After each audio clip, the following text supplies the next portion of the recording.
listening to Money Matters with Mike. And now our host, Treasurer Michael Gustin.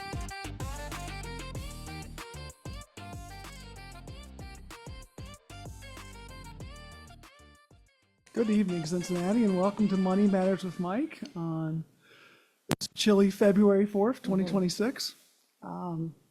As introduced, I am Michael Gustin, Treasurer of Cincinnati Public Schools. Happy to be here tonight with a distinguished panel of guests.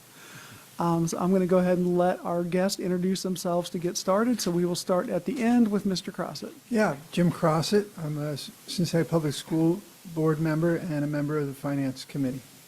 Eve Bolton, a member of the Finance Committee and School Board member. And I'm Tom Hostler with the Ohio School Boards Association. And I'm Brandon Craig, School Board President. So thank you all for being here tonight. Quite a lot of star power here, so I'm pretty excited. And Rob will remind me to take breaks from time to time for audience participation. If you'll advance the slide deck, sir.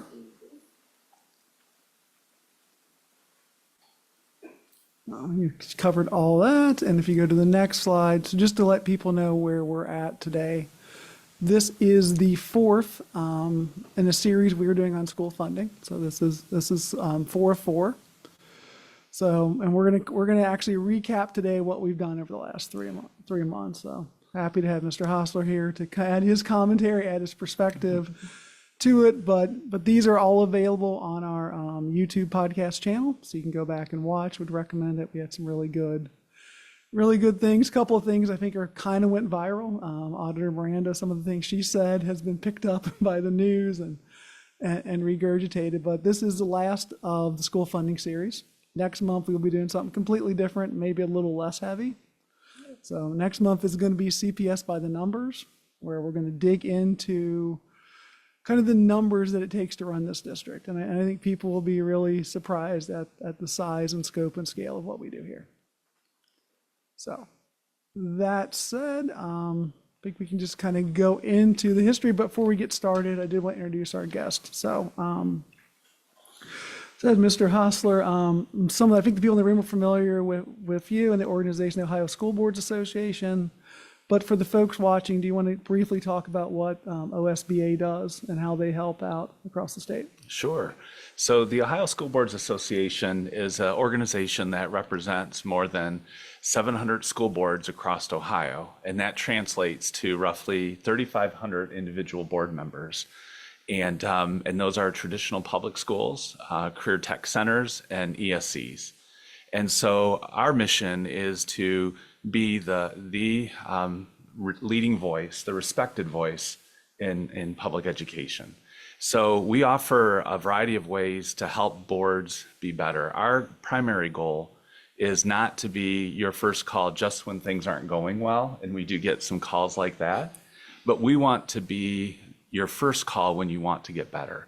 So right now, it's a very exciting time. There's a whole slew, of new board members that are just taking their seats. We've been doing across the state new board member training. It's a 2-day event. We had one here scheduled in Southwest Ohio, but unfortunately it was canceled due to the weather that we had here.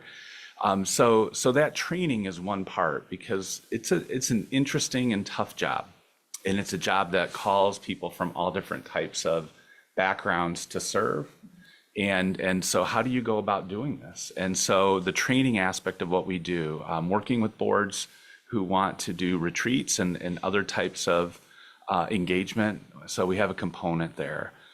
We have a legal division. So if you are a member and you have questions and you want to know what that Ohio Revised Code section is, and you don't want to pick up the phone, call the treasurer or superintendent and say, I'd like to talk to our staff or our attorney, and that starts a clock, which is billable hours.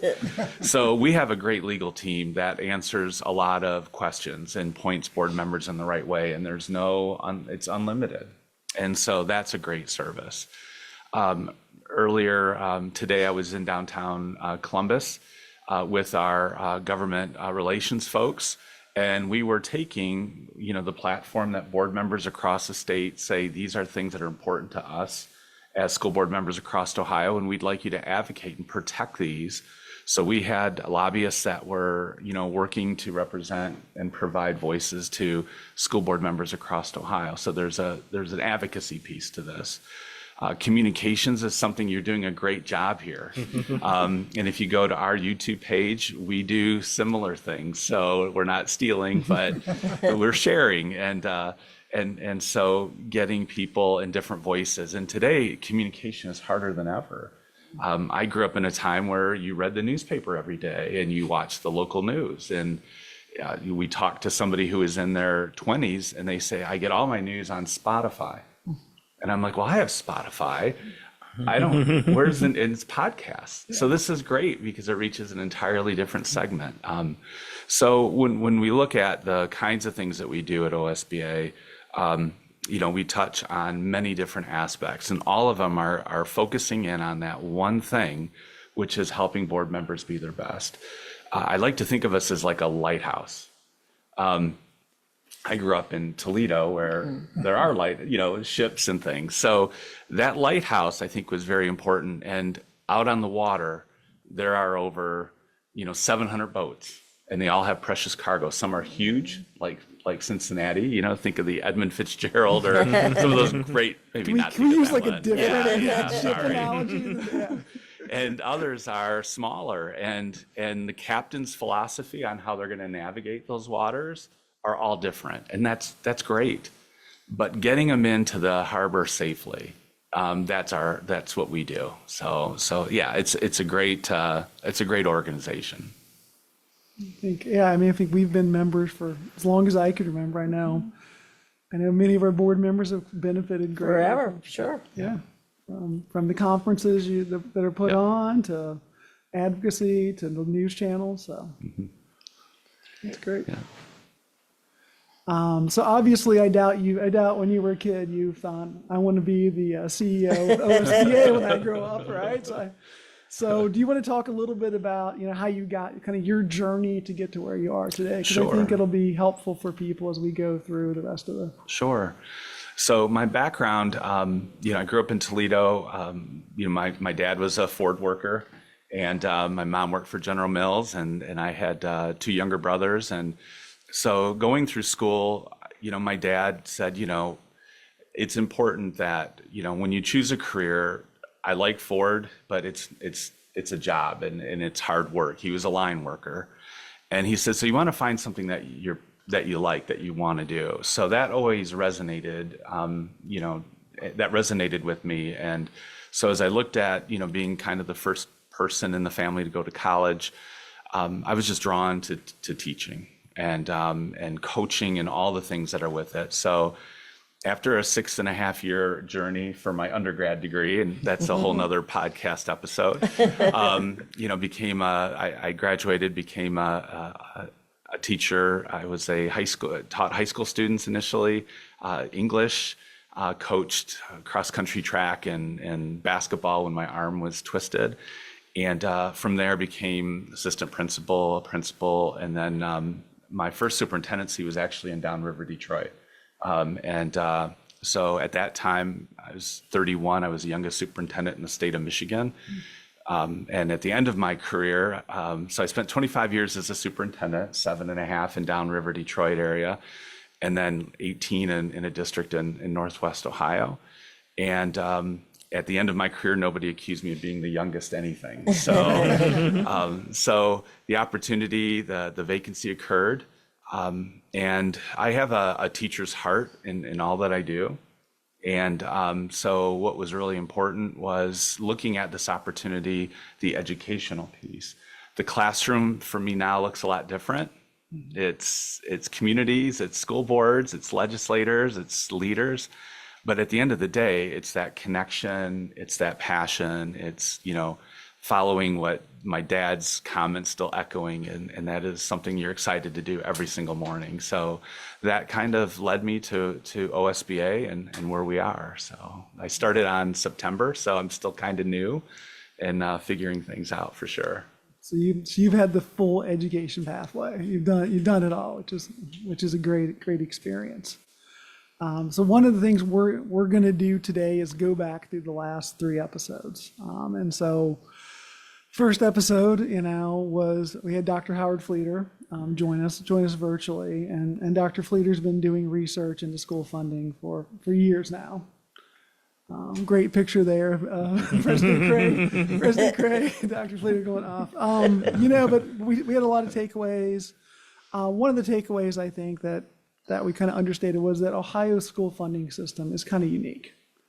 Right. And so knowing that you have experience in Michigan, knowing that you probably have a lot of colleagues, being up in that corner, I'm sure you have colleagues in Indiana and Michigan as well. How does Ohio's school funding compare with other places? Yeah. So, Ohio, really, you have to go back to the 1820s. And it was at that moment when they said, we want public schools, and they kind of carved out exactly how they were set up. And they said, we are going to levy a property tax. So right now, the issue of property taxes have popped up everywhere. And if you want to blame somebody for where we are as a state, you might have to dig somebody up from the 1800s. And you're exactly right. States around us all have a slightly different approach, and sometimes dramatic approaches that are different. Every state has a different tax base, has structured taxes differently. And here in Ohio, the state has certainly struggled since the 1990s with how do we meet the needs of our public schools. There's been, of course, lawsuits and, kind of fighting back and forth.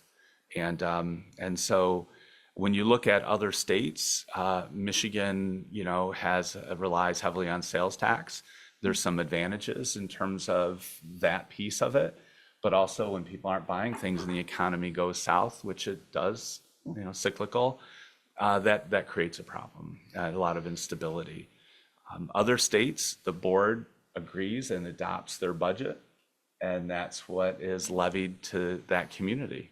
So there isn't a levy. It's just all of you here are saying this is what we think we need, and so there's that. Pennsylvania has an interesting their property taxes as well, but they only their philosophy is they only have tax the land.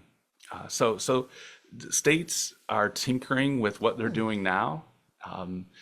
States like Florida and that don't have certain types of taxes rely heavily on other streams of revenue that we don't have here. So it's how do you capture to find that amount of funding and balance it? And that's always a struggle with states. And I don't know if there's been a secret sauce that's out there, frankly. So.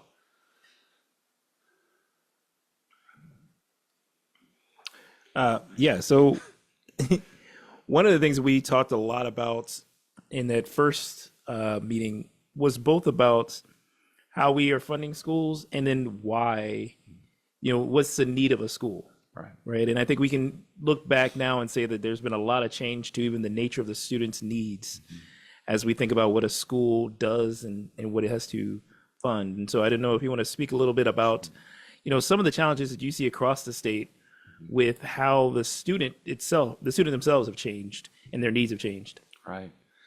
I noticed one of well, first of all, Howard Fleeter, Dr. Fleeter is a great guest. I think there's probably maybe 3 or 4 people in the state of Ohio that from the Department of Taxation to how dollars are provided to schools and why, there's probably 3 or 4 people in the state that understand and connect all those dots, and he's one of them. So that's a great lead off, guest. I noticed you had Ryan Pendleton on, and I'm a little disappointed that I wasn't before Ryan. So Ryan and I, he's very good. So I'm glad you led with him. So a number of years ago, to answer your question, you had something unusual happen in Ohio. You had a Democrat from Northeast Ohio, and you had a Republican from the Lima area of Ohio, and they had a conversation and said, we need to do school funding in a totally different way, because what we're doing right now is crazy. And what it was based on then, we didn't have a formula. What we had was, we'll give every school district, Cincinnati or Northwest Ohio, in that Michigan, Indiana corner, Eden, Northwest, the Blue Bombers. If you both get $6,020. That's the base of how we're going to start funding schools, and then we're going to do our stuff locally. Well, why did you arrive at that number? Well, that's just the number that we arrived at. So that's how we used to do schools, and it made no sense. So those two decided to do that unusual thing, which was have a conversation and say, we need to do better. And so they pulled together practitioners, which was, by their design. They threw the party and invited people to attend. So they invited 7 superintendents and 7 treasurers from a cross-section of districts to come together to work on school funding. And so Ryan Pendleton was at the time the treasurer of Akron, so large urban.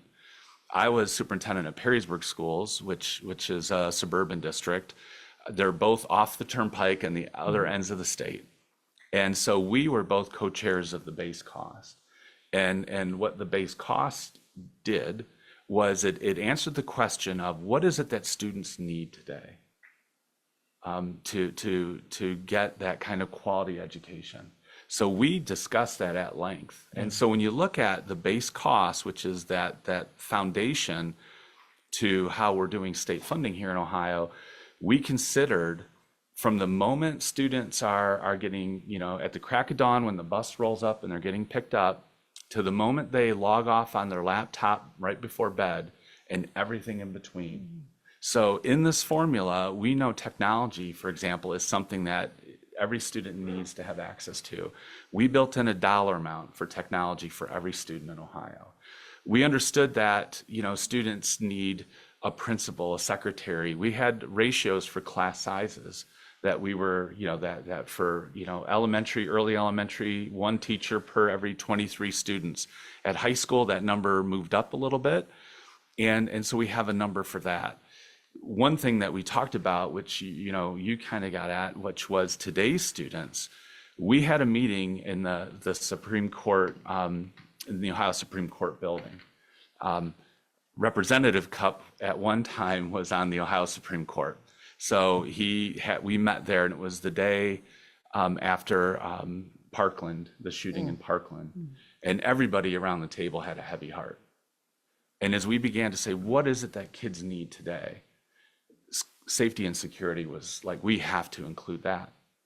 And here's the beauty of this is the dollars that are allocated for that purpose in Cincinnati, you may say safety and security, we're going to use those dollars for this purpose based on your district's needs.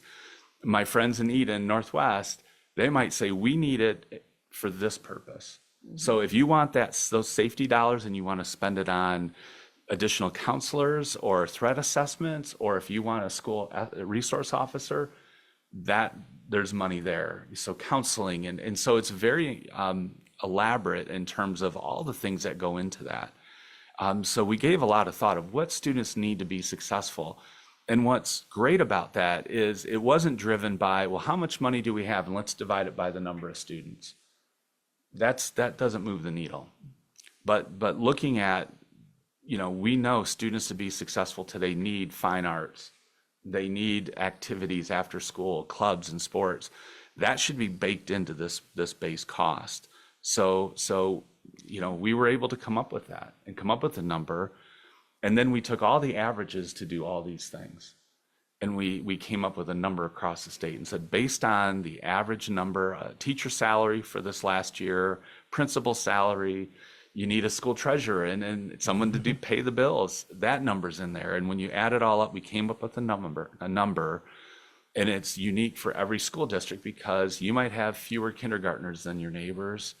And so that funding is going to follow that student in terms of that calculation. So really proud of that work. But at the heart of it was, what do students need? And that is something unique, and that's something I think that makes Ohio stand out among the local states in terms of how we went about that. So Ryan, certainly very articulate, knows the numbers, but then the beauty of it is you had superintendents who understand that day to day and what it takes to make it work. So it's that partnership, and then having a Democrat and Republican come together, on a tough issue that people really shy away from, I think helped get us where we are today in terms of having a formula that you can easily talk about and explain. Thank you. Thank you. So one thing, if you go to the next slide, Rob. So one of the takeaways from Dr. Fleeter, we talked about a couple of things. We talked about the Duroff cases. Go back and watch that. We talked about 3 systems of education that are supported right now by our tax dollars: the public schools, the charter schools, and the Ed Choice vouchers. We talked about, and you just mentioned the residual budget. The idea of residual budgeting is that, for the longest time, school funding was how much money do we have? Divide that by the number of students in the state, and that's how much, regardless of what the need is, it was residual budgeting and the work to get away from that. If you keep going, the chart that I found most fascinating was out of this. And this is one of Fleeter's charts, and it is, kind of must-read stuff when he puts stuff out.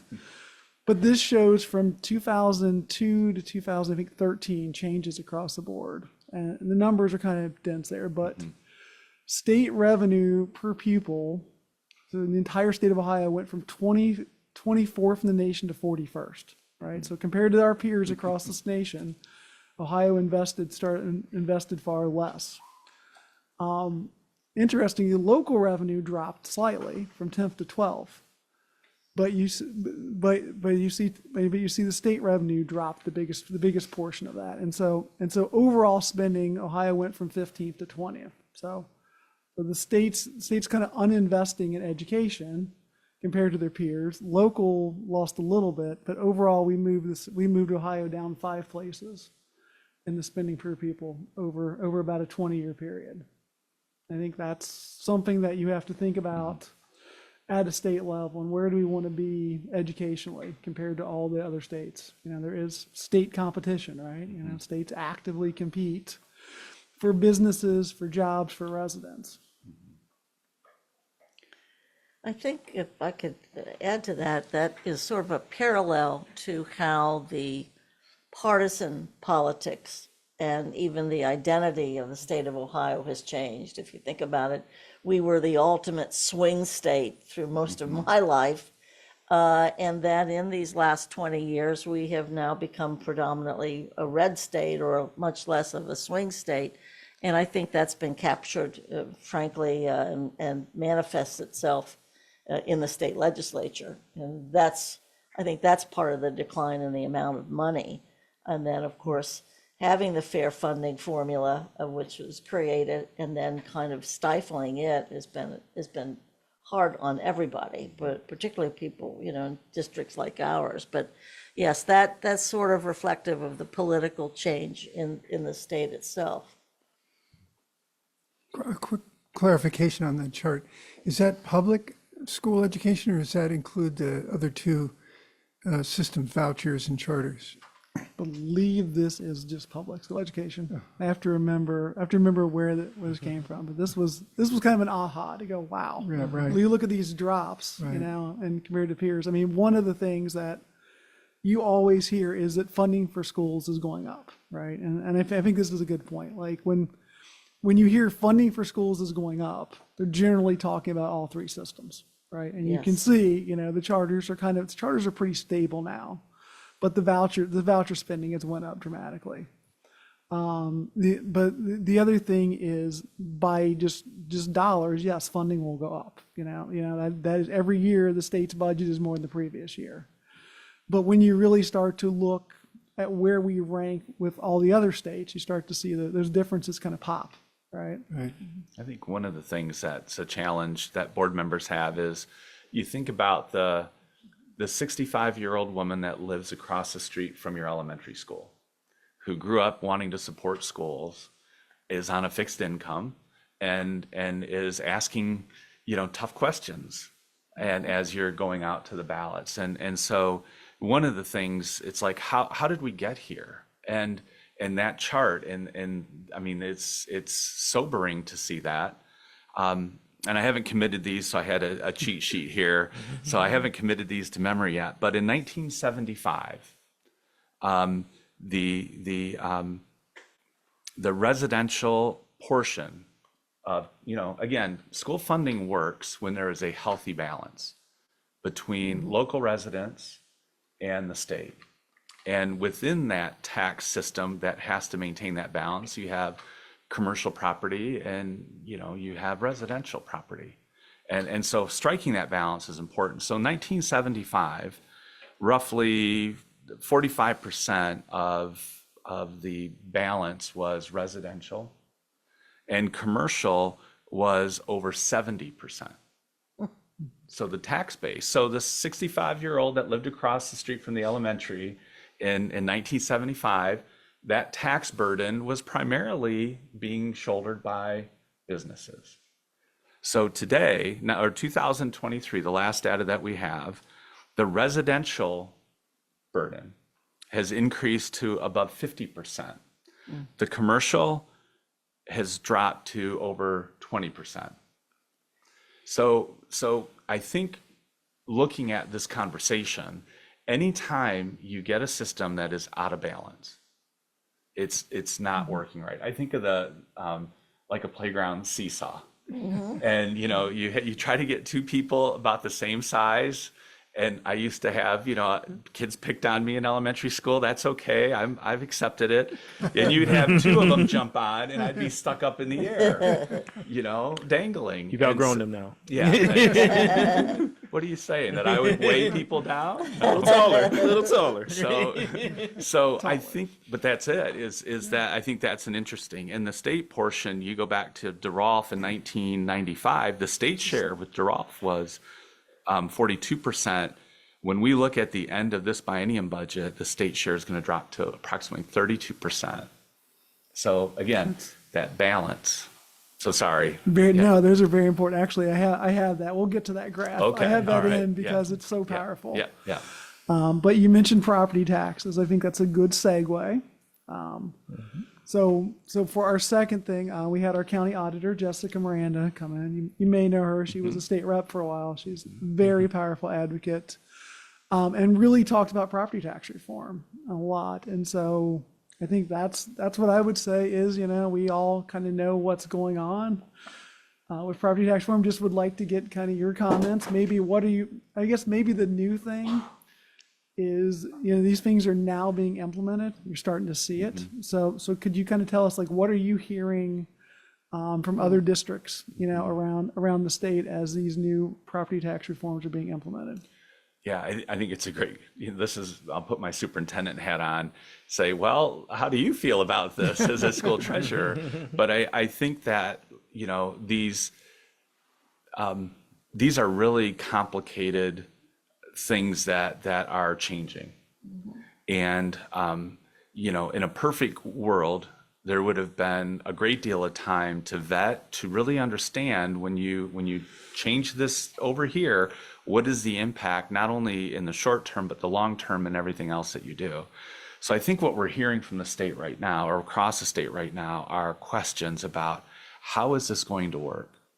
So it's not a matter of, what is the end result. People aren't even really processing that yet, as much as they are saying, all right, we split two counties. How are we, they're redoing the property valuation, the valuations in this county, what happens in this county? And there's a lot of, we don't know yet.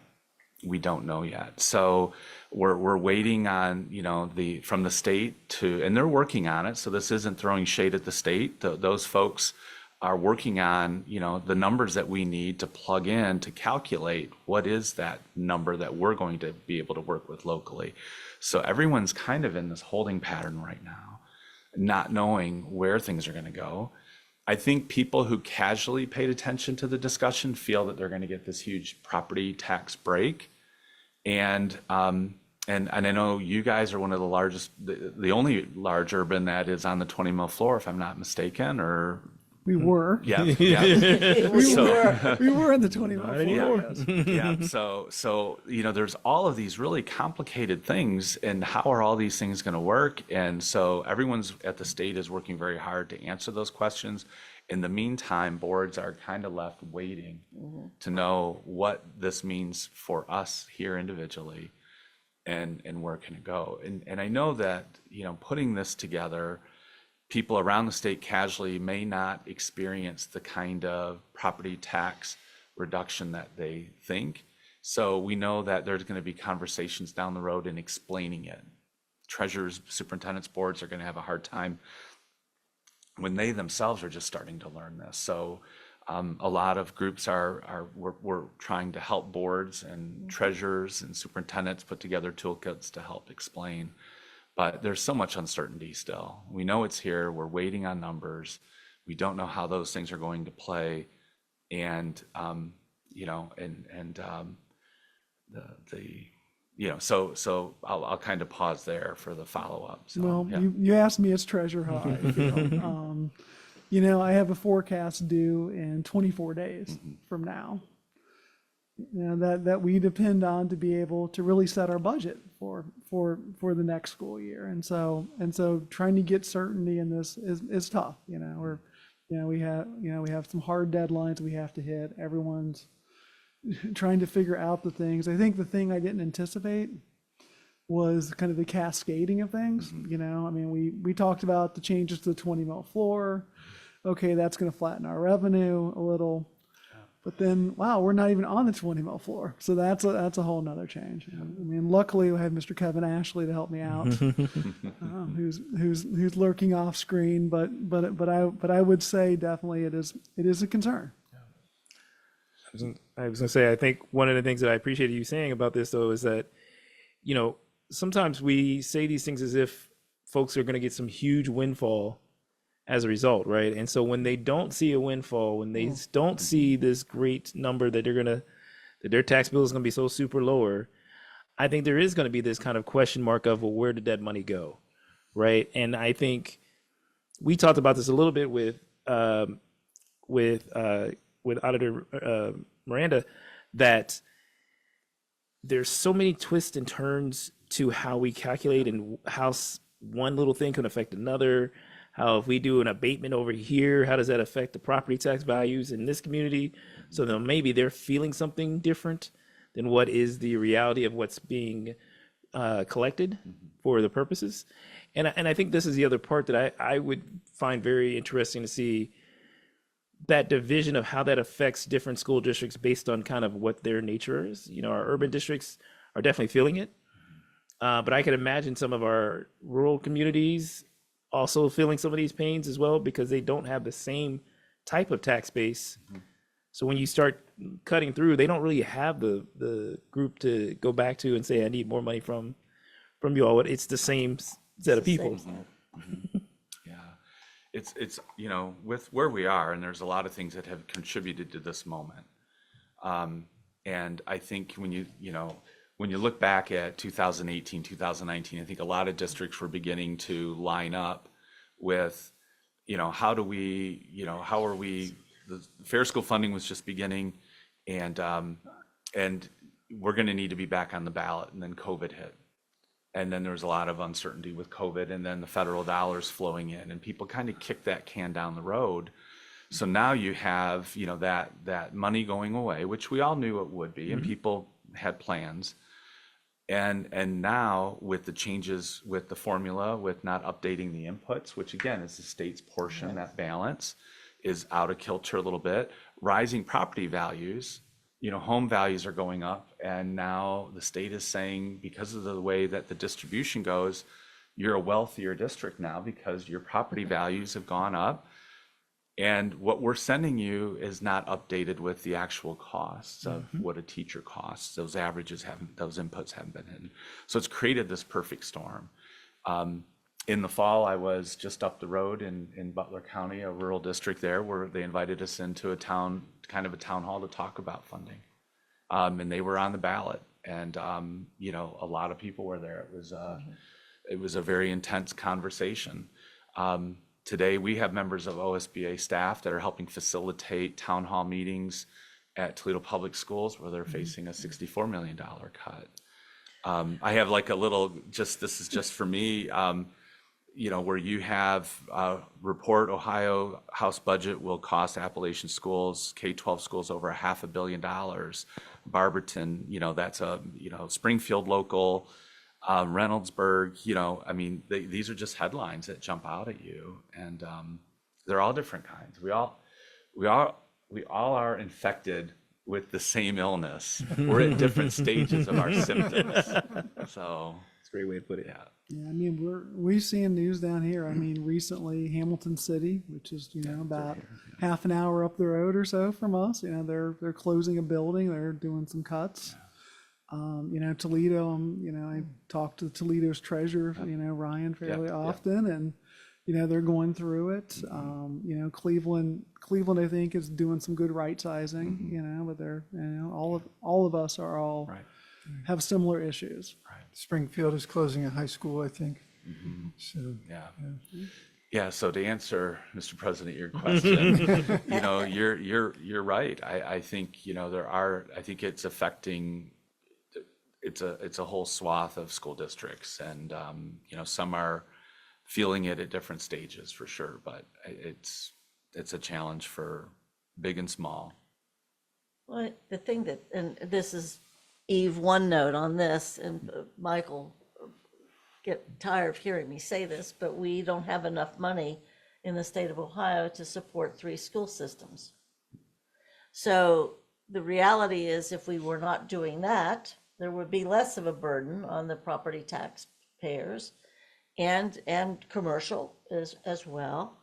But as long as we are coming from the same line item and dividing the money 3 ways for whatever purpose, because it's no longer the purpose that I think the good purpose initially of such things as vouchers or school choice was that if you had an underachieving school or undervalued school, that you would have a choice to leave that school. Well, now that's still the legend that people have in their brain, that they think that that's what the vouchers are.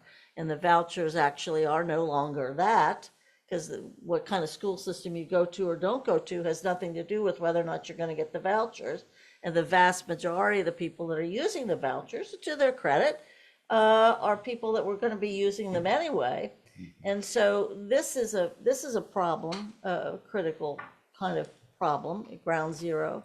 But the other is President mentioned, as you've mentioned, one of the other issues is this whole issue of we're going to have property tax relief and reform, and when people don't see it, because they're not going to see it, then the whipping boy, once again, is going to end up being public schools, because people understand that that's where so much of that money goes. So it's we're really in a very very difficult minefield right now in the next couple of years, as we try to figure out what to do about property tax and what we do about selling what we're trying to do or not do. And then also these battles that we have as to whether or not you can continue to drain the public money away from public schools. So it's reaching a crisis point for sure. I had a question. And, your advocacy is impressive. And I've been to the OSBA conference twice now. It's amazing. I love going there. It's great. And I'm so happy that you're our leader. Oh, thank you. But I was curious, relatively new to the school board, and I've come to feel in talking with people that some of our issues with underperforming schools, as they're called, are really bigger than the schools. I mean, these are socioeconomic problems of the families of the students who go to the school or the neighborhood that school is in. And it seems to me, do you guys have plans or activities already where the advocacy is holistic to our whole neighborhoods and communities? Not, because to some extent, the voucher program and the charter program, to me, feel like we've been trying to solve a symptom and not the root cause. And I didn't know if that was something that you guys, work with. Yeah, it's a great point. And, schools are a reflection of the communities. And when you see, I had a conversation with someone earlier today who is a grandparent raising their grandkids. And they have a support group for other grandparents raising their grandkids. And to your point, when you think about just that example, and it's one that's just, you know, Sure. as I was driving down here today, I was thinking about that conversation. You know, that life and that experience for that student is going to be very different than maybe one of their classmates who doesn't have that situation. And that involves, you know, other kinds of resources, and how are we connecting those? And I think some communities, I think we need to do a better job, you know, as an organization, to get out of those silos, and that's hard. It's hard for schools to find those partnerships, and it's certainly, you know, something that we need to you know, aim higher, as we've maybe fallen short with connecting with those other agencies. And how can we do that? When we talked about the Fair School Funding, you know, having representatives from rural Ohio, and, you know, mentioned Akron. Poverty in rural Ohio looks very different than it does in Cincinnati or Toledo or Akron. And to hear the stories of what that looks like there, is something I think we need to get a better handle on, connecting with agencies to help, because today, sadly, over 50% of Ohio students are eligible for free and reduced lunch. And just let that sink in for a moment. And, you know, and that's where we are. And if students are hungry, if they don't feel safe, if there's, you know, housing insecurity, they're not going to be good learners. And, you know, finding their next meal becomes their biggest lesson that they need to, that's the homework assignment they need to complete.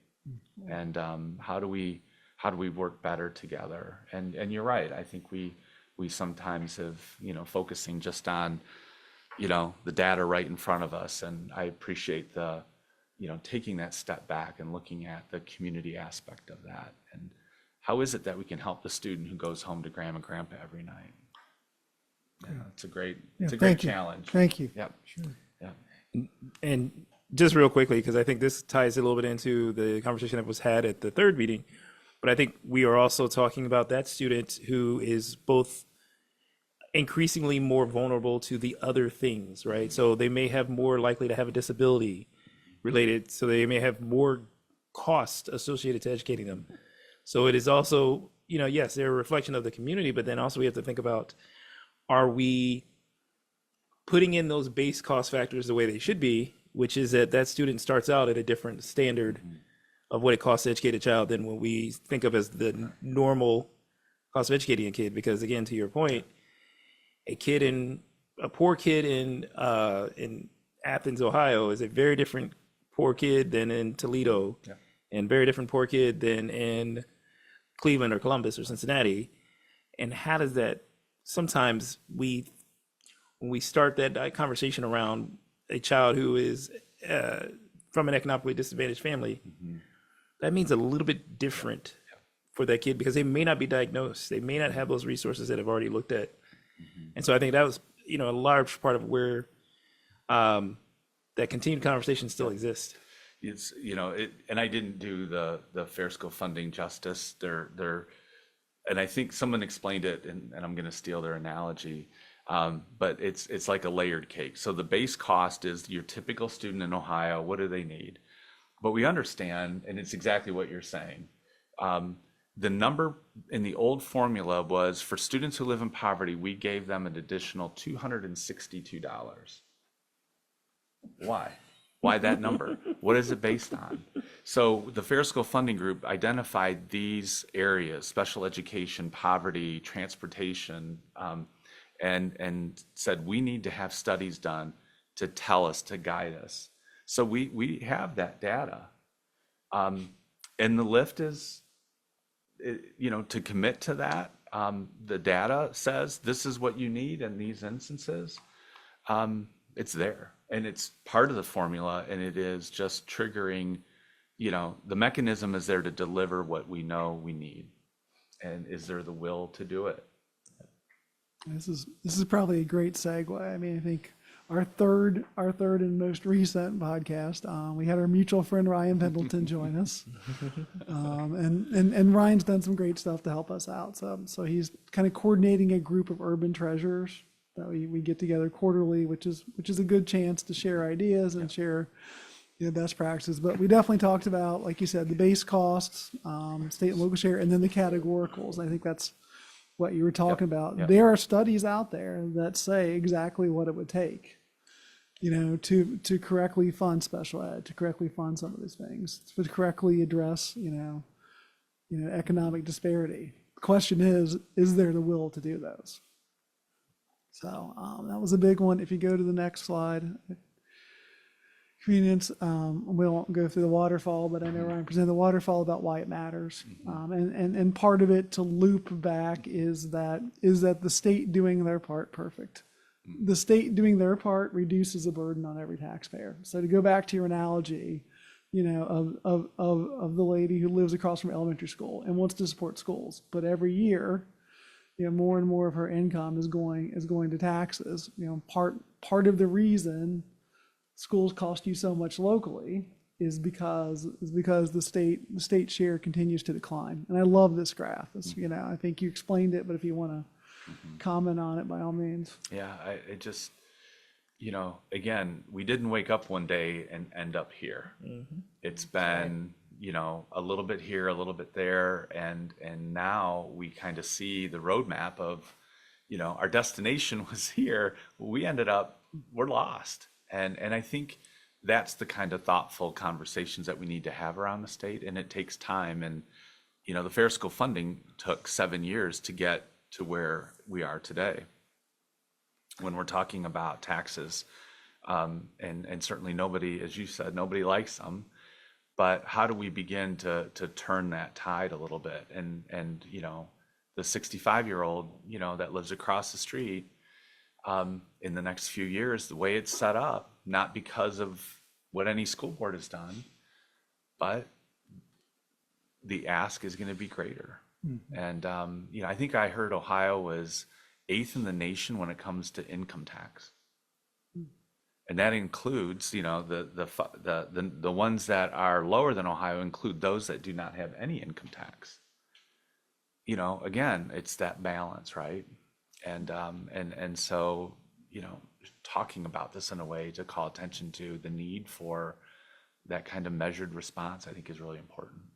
So, Yeah, quick question. Compared to other states, that Fair School funding formula that you guys put all that work into, that sounds like something that's really landmark work, that it would make Ohio special and unique if we could live by that. Is that fair to say? I think so. Yeah. I think absolutely. It's based on research. It's based on what we didn't come up and just pick out the numbers. And the other part of it, as we developed this, we went to every corner of the state and said, here's our plan. What is your feedback? And board members and superintendents and treasurers they gave us the feedback whether we wanted it or not. So Ryan and I would sometimes look at each other doing presentations, but we wanted it to get better. And the only way to get better is sometimes looking in that mirror and saying, okay, this is the reality. What can we do better? And there's some legislators who really rolled up their sleeves to help do this. So it wasn't just a group, but the legislators did study, did engage, made commitments, and it was really a special time where you had that kind of unity and to work. And who's going to be that next Cupp and Patterson? I mean, one of the things I remember Ryan talking about was it wasn't that long ago. Looking back at the history of the biennial budgets, I mean, it wasn't that long ago when there was very strong support, for the funding formula for the Cupp Patterson stuff, and it's a recent change, and so I think that was my question. Like, what's the opportunity? Is there an opportunity to kind of go back? What would it take? What would it take to get us back to that level of support? I wish I knew. I think it's, it is a matter of engaging with communities and engaging with legislators and leaders about why public schools matter and why they're important. And if not us, who? And there's organizations out there saying, well, we have that answer. But those aren't, it's asking what's the next 10 words? Because you don't have other buildings and capacity or the desire to do what the heavy lifting that happens every day in Cincinnati. So we have to get to a place where we respect each other, we listen to each other, because I think people who are talking about choice, there's a reason. We don't always agree, and that's okay, but we have to get to a place in the state where we can listen and understand each other and then begin to work from there. And I think that's what Cupp and Patterson did, is they weren't philosophically always in agreement, but they listened to each other, respected, and then began to move from there. And right now, when you're yelling at each other, you're not listening. So how do we do that reset, that hard reset?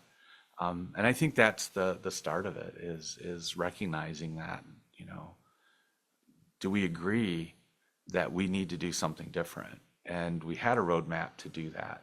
Okay, so we're not following the roadmap. Let's talk about it.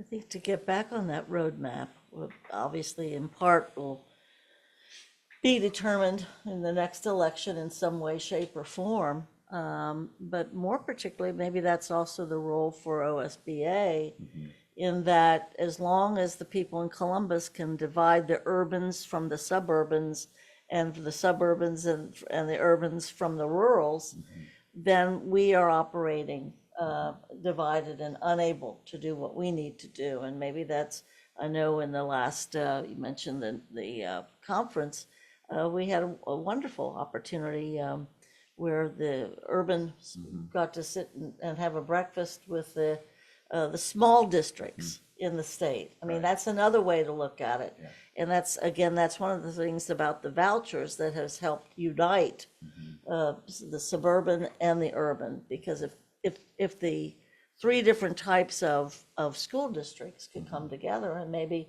OSBA can continue to facilitate that a little bit more, because I think there is definitely strength in numbers, and that could be very, very helpful to return to that, the fair funding. You're exactly right. I think it was that process where you saw urban, suburban, small town, rural come together to have the conversation about those. It's really like those threads. What are those threads that we have in common? And then we began to take those and weave them into a tapestry that is Ohio Public Schools today. And I think that's where we need to do a better job of making sure that we're protecting that, because it's easy to start to point, and the reality are, what are those threads that we have in common, and how can we build from that? So that's a great reminder. It's great. So go ahead. I Sorry. was just going to say, I mean, what is the thing that's at the top of your mind, gives you the most stress? What keeps you up at night? Yeah, I think, the impact on all, we're looking at a chart right now, and if it was the Winter Olympics are coming, and if you were skiing off of that for the, what is it, the luge or whatever? I'm sorry, I'm showing, The downhill. So one of the things that keeps me up at night is we're looking at these these bar graphs, and what it really represents are our students that are out there in schools that are struggling, and the impact that that's having on those families and those students who need us more now than ever. And here in Cincinnati, everything that you do it goes far beyond just the reading and writing. And there's people that are saying, we just get back to reading and writing, but you feed them, you clothe them, you do all the kinds of things. And that happens in rural Ohio too. And so that's what keeps me up at night, is just behind every one of these charts and every one of these numbers, there's a 7-year-old that what is their future going to look like? And that is, and you know, that vision is a little bit fuzzy right now for them. And as an organization at OSBA, you know, we can get people in the room together, and that's one of our strengths. We can convene people, and I think as long as we continue to look at that you know, the 7-year-old, the student, it doesn't matter if you're Republican or Democrat. We all care about that student, and so what can we do to listen to each other to make sure that we're doing something differently? Because doing nothing, we know we've seen that movie before. We know how it ends. So I'll ask the corollary. I guess the corollary, the follow up to yours is we have tradition here of asking guests. If you had the magic wand, so we give you the magic wand for one day, you can change whatever you want about public schools in Ohio. What would you do if your magic wand?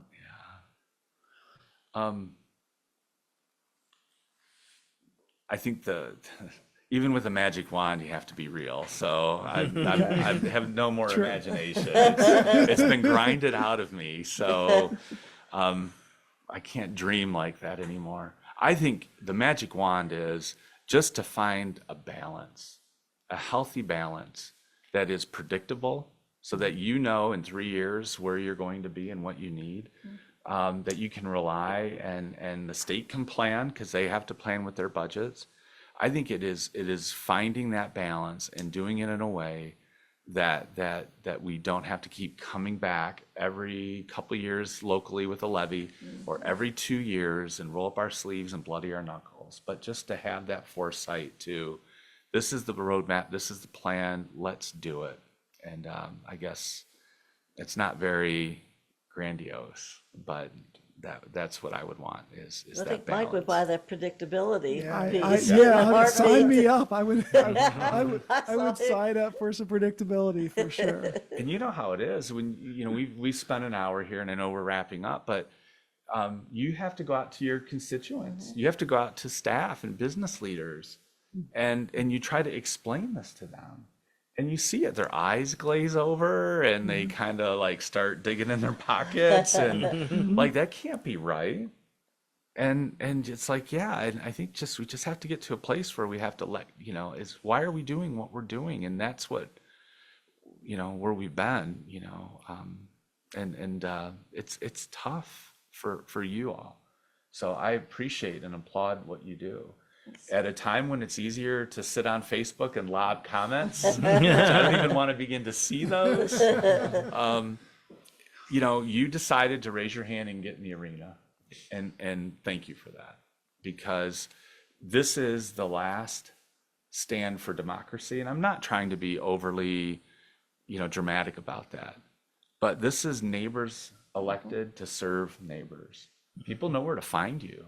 You probably wish they didn't. So much so. You know, every meeting, they can sign up and demand accountability, and they do. They can find you at a football game. They know where you sit in the basketball games, what church, what grocery store, aisle 13, you can't hide. And that's what makes public schools great, is that connection and accountability. And I worry, as people get these kind of strange ideas, about eliminating that or changing it. And we have to protect that, because, you know, you're not in it because of your political aspirations. You're not in it because you're just rolling up your sleeves, and it is hard work. So thank you. Thank you. And you have a great team here. I know people look to Cincinnati and are proud of what you do here. You do remarkable things with your staff and communicating and trying to strive, and you know, that's what it's all about. So thank you. Thank you. Thank you. Rob, do we have any questions? No questions? Do we have any comments that we can repeat? I have thick skin still, so That is great too. I think just quickly, if you can go to kind of the ending slides here. One of the questions that came up a while ago, go back to, please. Came up a while ago. Someone asked in one of these to show actual numbers. I think that's This true. is cool. So this slide here represents our property tax revenue over about an 11-year period. And I showed this to the board on Saturday at our retreat. And you can definitely see the effect of reappraisals. You can see how it stair steps there.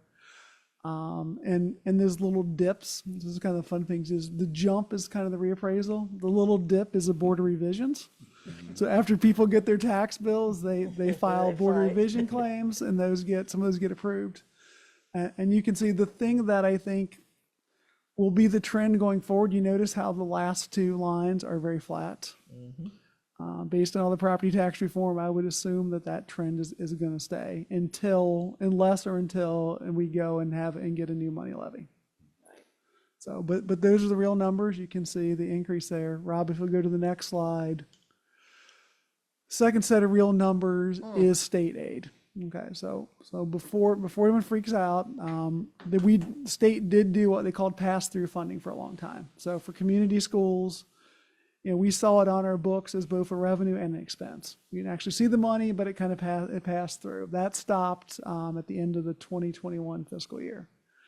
But you can see the kind of the bottom part of that graph. That is our state aid, and in real dollars, it has declined for the last 2 years. So and people want to see real dollars. Those are real dollars. Can we go back a slide? Sure. Quick question. I was just trying to do the Come to the math mic, Jim. in my head. Go back a slide. So if I take 389 divided by 288, and then how many years is that? That's 11 years? It's 11 years, yes. So that's like still like over average of 10% increase over that period per year. Does that seem right? There's a couple years that are like really that. bumps. And then there's a lot of years that don't go. That's very pretty far. flat. Okay, because of the reappraisals. Yeah. The reappraisals get. The other thing I will say is starting in 17, that was when the $48 million preschool levy hit. So some of that bump there was the last time we had a new money request. Right. I think one thing too to remember is almost an overlay, because as your revenue climbs, the state, the way it works is you become a wealthier district and you need less state assistance. So if you were to overlay, you would see that, that's climbing, but then the next slide is the state's response. So that's that balance, and that's the need of striking that balance. Right now we're out of balance. And I think that's one of the shocking takeaways to casual observers is if you look at your tax bill and it goes up every year, you assume that the schools are getting kind of a proportional amount of additional money. What you're not seeing is your state aid going down every year. And there's a lag to it. There's a bit of a lag to it because of the formula, but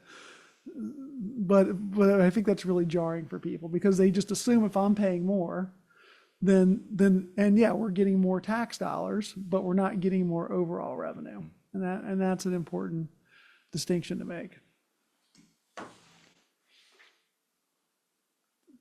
I think this is where Rob tells us we're out of time. I recalculated. It's about a 4% annual. 4%. 4% So sounds it's about about- inflation. It's about the same as It inflation. really So it's is. flat. It's flat. I was. And purchasing powers are less, Yeah, actually.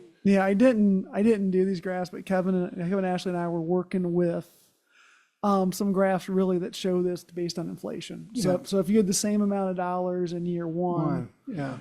and you just got inflationary increases versus what we get. Unfortunately, both trends are kind of ugly now, and that inflation is outpacing. And part of that is we've had some high inflation in the last couple of years, but inflation is outpacing our growth both in revenue and expenses.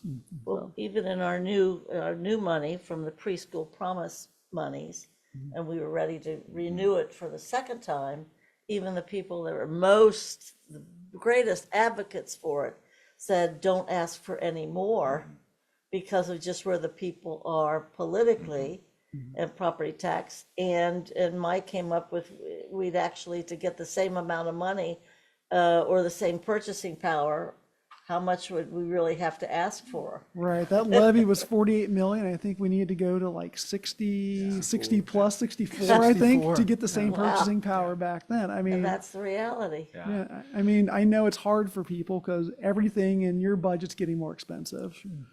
But the same thing, everything in our budget's getting more And expensive. that was a 10-year levy, so, 9 years from now, that's going to be worth quite a bit less than what it's worth today. Agreed. I always like to remind people, like, has the cost of milk increased?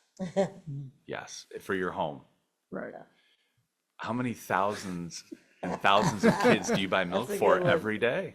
Yeah, that is And your costs? yeah, that is actually going to be next month's Okay, sorry. episode. I'm stealing your thunder. You know, I jumped ahead of your that slides. is, I would say, and now the I'm talking about best- milk. That is, I would say, the best segue is we're going to spend some time. I mean, I a lot of times say this district is like a small city. Yeah. Like if you like if you think about the size and scope, I think someone calculated we're in the top 10 largest employers by number of employees in the city. I mean, and so, but we're a small city. We feed thousands and thousands of kids every day. You're feeding 30,000+ kids. 1 or 2 meals every day. That's a lot of milk. It's a lot of vegetables. That's a lot of fruit. If you think about all of our beautiful school buildings, all their square footage, it's a lot of electric. It's a lot of water. A lot of trees. There's a lot of bathrooms. There's a lot, even things like toilet paper, a lot of toilet paper, a lot of notebook paper. Just the scale, I think sometimes is amazing to people of all that we do in all the spots we are. We're in 66 different spaces in the community. I mean, every one of those has a building. It has to be heated, cooled. We have to get kids in, get kids out. You need bus stops. I mean, it's huge. So next month when you come back, we're going to dig into some of those numbers. We'll have fun. I'm going to invite in a lot more CPS employees, the folks who kind of run those things, to let them do a little Gonna have brag. Jessica Shelley. no Jessica doubt. Shelley for sure on her excellent student dining services program, Absolutely. but let them kind of brag and let them talk about what it means to be at our scale, because sometimes that gets forgotten. Awesome. Very good. I think with that, are there any other final comments? I'm just glad that the boss was here. Hey, no, thank you. It's an honor. Ms. Tom, thank you for coming. We No, thank you. appreciate you driving down. I know it's not always the easiest thing, but appreciate the school board. The one thing I will say, and I think it's been great about these guests, is every one of our guests and you today could have been to any one of these episodes, because you all have such a breadth of knowledge and experience, and hopefully the more people who hear the message. It's not just Mike and the school board, but these are experts around the state, and we're all in the same conversation. So thank you tonight. Thanks to the folks who are listening, and we'll do this again next This month. gets posted. Yeah. Good job. Thank you. Thank you. No, that was great.